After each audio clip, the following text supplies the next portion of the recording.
Alright guys, सो 2000 में एक movie आई थी जिसका नाम है गॉडजिला वर्सेस मेगागोरियस। ये टोहो की गॉडजिला सीरीज की 24th इंस्टॉलमेंट थी और गॉडजिला की मिलेनियम सीरीज की सेकंड इंस्टॉलमेंट थी। तो इस वीडियो में हम देखेंगे कि कैसे गॉडजिला का हमला एक बार फिर से जापान पर हुआ और एक नया क्रिएचर मॉन्स्टर मेगागोरियस अर्थ पर आ गया और उसने गॉडजिला को चैलेंज करने की कोशिश की। तो इन दोनों की लड़ाई में आखिर जीता कौन? So without wasting any time let's get into it. Movie शुरू होती है 1954 में। लगातार न्यूक्लियर टेस्टिंग के कारण एक बीस्ट पैदा हो गया था जिसका नाम था गॉडजिला, जिसने टोक्यो सिटी को पूरी तरीके से बर्बाद कर दिया था। लेकिन उस अटैक के बाद में भी जापान ने अपनी इकोनॉमिक डेवलपमेंट को जारी रखा और न्यूक्लियर एनर्जी का क्रिएशन चालू रखा, जिससे गॉडजिला बार बार जापान की तरफ अट्रैक्ट होता रहा। 1966 में गॉडजिला फिर से वापस आया और उसने टोकाई के न्यूक्लियर पावर प्लांट पर अटैक किया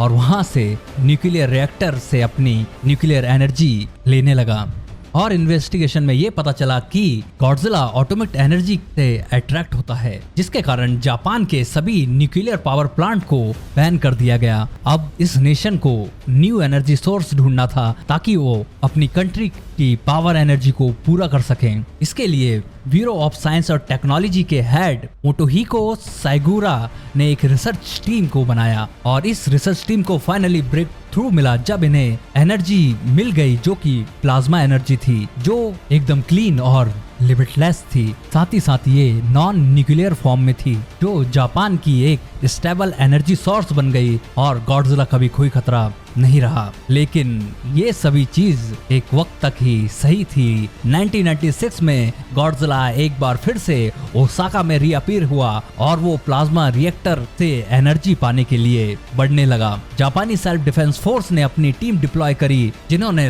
रॉकेट लॉन्चर और अपने हथियारों से इस बीस्ट को रोकने की कोशिश की। लेकिन ये सब वेपन गॉडजिला के आगे यूजलेस साबित हुए। गॉडजिला ने बहुत से सोल्जर्स को मार डाला और इनके कमांडिंग ऑफिसर को भी मार डाला। किरिको ने अपने कमांडिंग ऑफिसर की मौत अपनी आंखों के सामने देखी और उसके दिल में गॉडजिला के अगेंस्ट वेंजेंस भर गया। 5 साल बाद किरिको, जो कि अब एलिट एंटी गॉडजिला यूनिट की मेंबर है और ये लोग जी ग्रेस्पर्स नाम से पहचाने जाते हैं, ये अपने हेडक्वार्टर में न्यू मेथड की रिसर्च कर रहे हैं जिससे ये लोग गॉडजिला को ट्रैक कर सकें और उसके मूवमेंट्स को प्रेडिक्ट कर सकें कि गॉडजिला जापान में अगली बार कब आएगा। कोरिको और उसके कुछ साथी इन्वेंटर हेजिमे क्यूडो के पास में जाते हैं और उसे एक जॉब ऑफर करते हैं कि वो उनके लेटेस्ट एंटी गॉडजिला वेपन बनाने में उनकी मदद करे। क्यूडो को बताया जाता है कि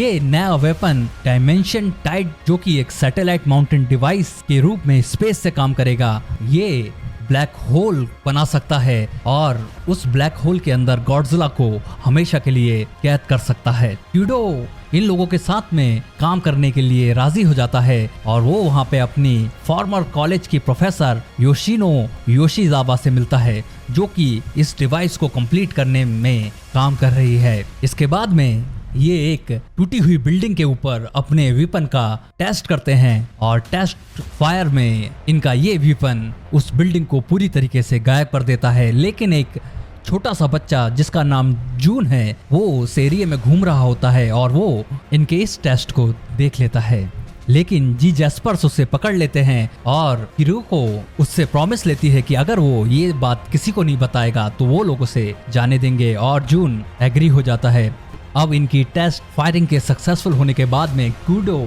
और योशिजावा आगे का काम शुरू कर देते हैं ताकि वो इनके डायमेंशन टाइड को सैटेलाइट तक भेज सकें। टेस्ट फायरिंग की रात में ही एक जायजेंटिक ड्रैगन फ्लाई अर्थ पर एंटर कर लेती है। ये क्रिएचर डायमेंशन टाइड के कारण पैदा हुए टाइम स्पेस डिस्टॉर्शन से अर्थ पर एंटर करता है। जून इस क्रिएचर को अपनी विंडो से उड़ता हुआ देख लेता है और वो उसे फॉलो करता है जंगलों में, जहां पर वो देखता है कि वो क्रिएचर एक वार्म होल में चला गया है और डिसअपीयर हो गया है। लेकिन वो वहां पर एक बड़ा सा नीले कलर का अंडा ढूंढ लेता है जो ये क्रिएचर अपने पीछे छोड़ गया था। जून उस अंडे को उठाकर अपने अपार्टमेंट में ले आता है, लेकिन वो नोटिस करता है कि इस अंडे से कुछ स्लाइमी लिक्विड निकलने लगा है। तो जून डिसाइड करता है कि वो उस अंडे को अपने अपार्टमेंट से हटा देगा और वो उस अंडे को लेकर बाहर निकल जाता है। लेकिन बाहर जाकर देखता है तो उस दिन गार्बेज कलेक्शन के लिए कोई जगह नहीं होती, तो वो उस अंडे को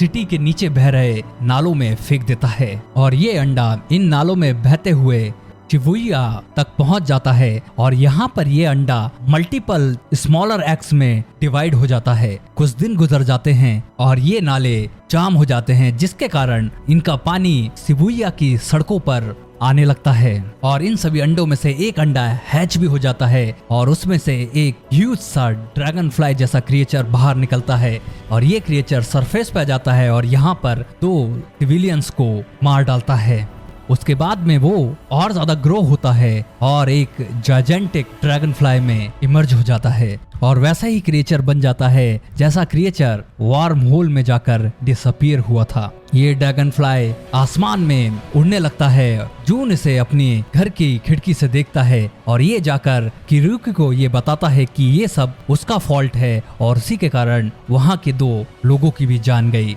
लेकिन किरीको उससे कहती है कि ये उसका फॉल्ट नहीं है, ये शायद जी जैस्पर्स का ही फॉल्ट है, क्योंकि उन्हीं के वेपन डायमेंशन टाइट के कारण ये इंसेक्ट धरती पर आने में कामयाब हुए। जून अपनी एक एंटोमोलॉजी की बुक निकालता है और वो किरीको को बताता है कि ये जो क्रिएचर लोगों को मार रहा है वो मेगानुलॉन है और बाद में ये अपने हेडक्वार्टर्स में इस उड़ने वाली ड्रैगन फ्लाई को पहचान लेते हैं जिसका नाम होता है मेगानुला और ये क्रिएचर धरती पर कार्बोनिफेरस पीरियड में रहा करता था। किरीको अपने जी जैस्पर हेडक्वार्टर में वापस जाती है और वहां पर वो सैटेलाइट फोटोग्राफ को देखती है जिसमें ये रिवील होता है कि गॉडजिला अपनी ऑटोमेटिक ब्रीथ किसी अनआइडेंटिफाइड फ्लाई ऑब्जेक्ट पर छोड़ रहा है और किरीको उस ऑब्जेक्ट को पहचान लेती है और उसे मेगानुला नाम से रिकॉग्नाइज्ड करती है और किरीको अपने 2 साथियों के साथ में उस लोकेशन पर ट्रैवल करती है। ये लोग वहां पे पहुंचते हैं और ओशियन में उतर जाते हैं ताकि वो मेगानुला के बॉडी में से सैंपल निकाल सकें। ये लोग सैंपल ले रहे होते हैं, उसी टाइम पर गॉडजिला सरफेस पे आ जाता है। किरीको गॉडजिला के ऊपर छलांग लगा देती है और गॉडजिला की बैक पर सवार हो जाती है और वो एक ट्रेसर बुलेट जो कि क्यूडो ने बनाया था वो गॉडजिला की डोजर प्लेट पर फायर करके प्लेस करने में कामयाब होती है और गॉडजिला वापस समुंदर के अंदर चला जाता है। जी जैस्पर्स अपना SGS रिलीज करते हैं जो कि अब गॉडजिला के सारे मूवमेंट्स पर नजर रखेगा और ये लोग उस जायंट इंसेक्ट के स्किन सैंपल अपने रिसर्च सेंटर में ले आते हैं और यहाँ पर ये कंफर्म हो जाता है कि ये क्रिएचर मेगालुना से ही बिलोंग करता है जो कि डायमेंशन टाइट के कारण पैदा हुए वार्म होल से आया था और इसी टाइम पर जी जैस्पर्स को इन्फॉर्म किया जाता है कि शिबुया सिटी अंडर वाटर हो चुकी है। वहां पर पूरी सिटी में पानी भर चुका है और वहां के लोगों को वहां से बाहर निकाला जा रहा है। क्यूडो एक मिनी SGS डिवाइस बनाता है जिससे ये फ्लूडेड स्ट्रीट को सर्च कर सके और इस डिवाइस के जरिए इन्हें पता लगता है कि बहुत सारे अंडे फ्लूडेड स्ट्रीट के अंदर छुपे हुए हैं। अब इन लोगों को गॉडजिला की जानकारी मिलती है जो कि एक आइलैंड की तरफ बढ़ रहा है और जी जैस्पर्स को भी गवर्नमेंट की परमिशन मिल जाती है कि वो डायमेंशन टाइट को गॉडजिला के अगेंस्ट यूज कर सके। कूडो और योशिवारा अपसेट होते हैं क्योंकि अभी उनका ये डिवाइस पूरी तरीके से कंप्लीट नहीं हुआ है, लेकिन किरीको उनसे माफी मांगती है और कहती है कि यही उनका बेस्ट चांस है कि वो फाइनली गॉडजिला से हमेशा के लिए छुटकारा पा सकें। ये डिवाइस को अब लॉन्च किया जाता है स्पेस में और वहां पर इसे यूज करने के लिए प्रिपेयर किया जाता है। किरीको और उसकी टीम गॉडजिला को उसकी टारगेट पॉइंट पर लाने की कोशिश करने लगते हैं ताकि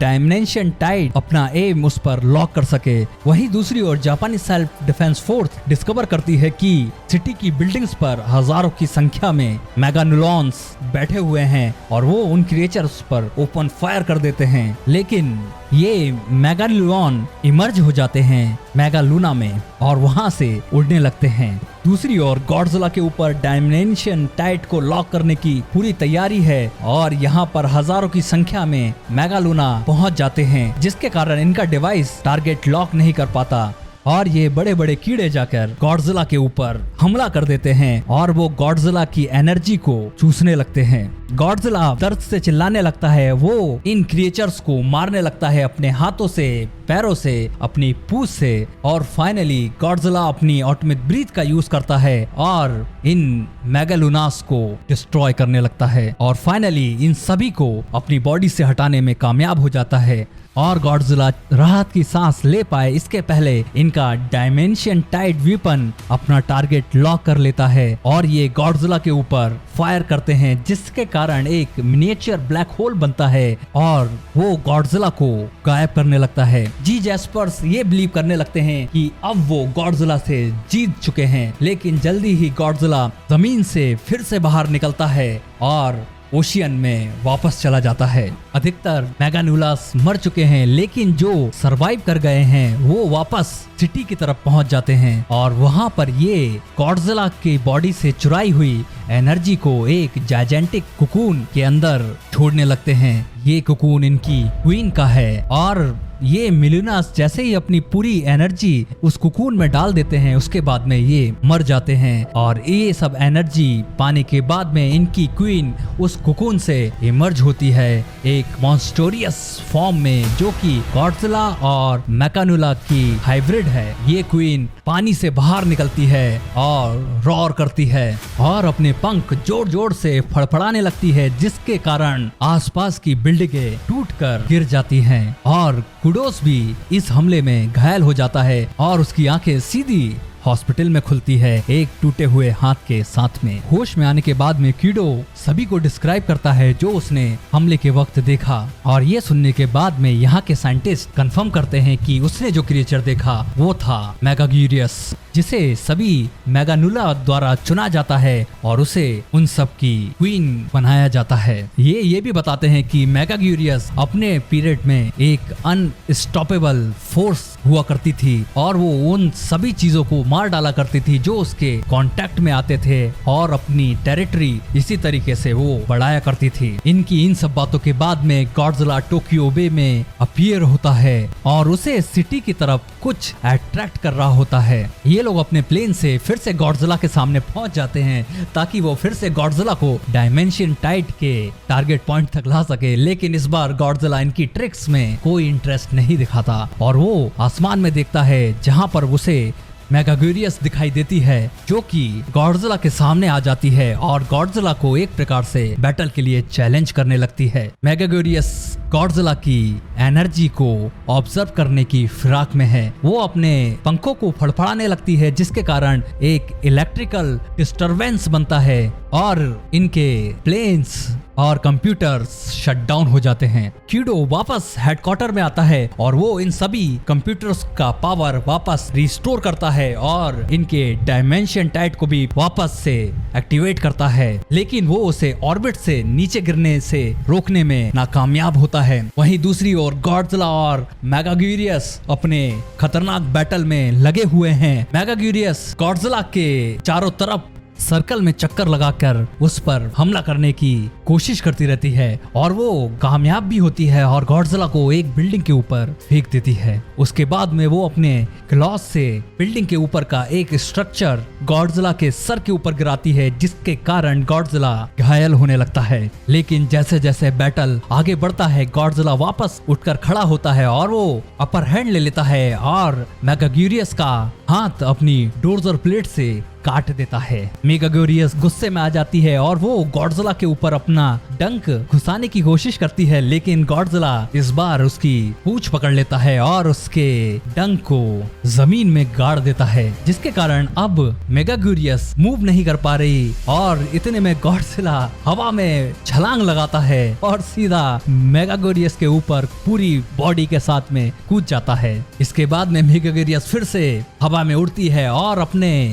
स्ट्रिंगर को गॉडजिला के सर के पास में लेके जाती है, लेकिन गॉडजिला अपने मुंह से इसका स्ट्रिंगर पकड़ लेता है और अपनी जबड़ों की ताकत दिखाकर उसे बाइट डाउन कर देता है, जिसके कारण मेगाग्यूरियस दर्द से चिल्ला उठती है। मेगाग्यूरियस वापस हटने की कोशिश करती है, लेकिन गॉडजिला अपनी ऑटोमेटिक ब्रीथ डायरेक्टली उसके ऊपर छोड़ता है, जिसके कारण मेगाग्यूरियस आसमान से गिरकर एक्सप्लोड हो जाती है और मेगाग्यूरियस का अंत हो जाता है। गॉडजिला अपनी विक्टोरियस रोड करता है और टोक्यो की तरफ आगे बढ़ने लगता है। सुगुरा यहाँ पर कीडो और योशी जावा को बताता है कि उन्होंने इलीगली तरीके से प्लाज्मा रिएक्टर साइंस और टेक्नोलॉजी के पास में छुपा रखा था। ये सुनकर किरुकी उसे पंच करती है और उससे कहती है कि तुम्हारे लालच और एम्बिशन के कारण ना जाने कितने बेकसूरों की जान गई, और वो सीधा अपने प्लेन में बैठती है और कीडोस को कहती है कि वो डायमेंशन टाइड को तैयार करे और गॉडजिला के ऊपर अटैक करने की